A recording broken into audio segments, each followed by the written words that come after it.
So everybody is afraid of something. It could be spiders, it could be heights, it could be public speaking. As someone who likes to get scared sometimes, I'm a big fan of horror movies. And there's nobody who knows the genre quite like the king of horror, Stephen King. Even with many new releases of horror movies and books, a lot of people will still think of King's works when it comes to the genre. He's a phenomenal modern horror and fiction writer that has inspired me as an artist. And today I will be talking about the story of his success and how his dedication to his work and the expanse of his creativity has influenced me. So let's begin with his story. As Britannica.com states, King is widely accredited for reviving the horror genre in the late 20th century with his horror books and short stories. He was born in 1947 in Portland, Maine, and has always had a fascination for writing, specifically in the horror genre. EBSCO.com says that he worked as an English teacher while still submitting short stories and manuscripts to publishers. And one of these would get published in 1974, his first horror novel, Carrie, which was an instant success that allowed him to take on writing full-time.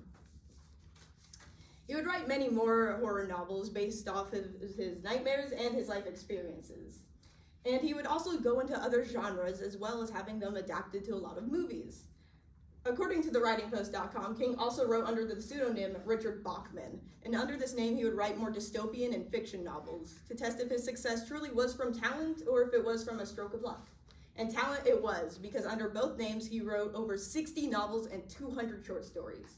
A lot of these would become a lot of famous films, such as It, The Shining, and one he directed himself, Maximum Overdrive, even though it flopped. And he did, unfortunately, face a severe car crash that would render his working output a lot slower, but he still continues his passion for writing to this day. Now, as for how he inspires me, I find that his dedication to his writing, as well as the flexibility in the genres that he does write, inspiring to me for my art, even though it is a different creative outlet. King has a very strict and motivational approach when it comes to his work. He treats it as both a job, but also a passion that has to be taken care of constantly. I treat my art the same way. I try to nurture it every single day, and as he writes almost every single day, I think about 6 out of 7 days of the week, I try to draw as often as that, even if I don't feel up to it. I allow my passion to let me create more rather than just creating for any other reason like monetary gain or popularity. And even though King's mainly known for his horror works, he isn't afraid to go outside of that comfort zone of what gives him the most attention. And I try to emulate that when I'm doing my art, either with the mediums I'm working in. I mostly work in digital, but I will go outside of that zone and do traditional art such as painting. And even though I gain more attention on social media when I focus on stuff like fan art, it keeps me in a box when I try to focus on that, when I try to focus on the attention that it gets me.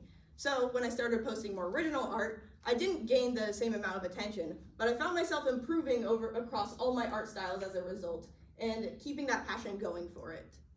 And I could go on about the King of Horror, but to conclude what I have said, King's success in his writing and the work that he has done, the dedication he's shown for it, as well as expanding his creative mindset has influenced me and inspired me as an artist. And he is a wonderfully successful author that has inspired many other creative people just to push ourselves beyond our limits. And even though it may feel insurmountable to reach the level of success that he has, maybe continuing our passions regardless makes us kings of them in our own right. Thank you.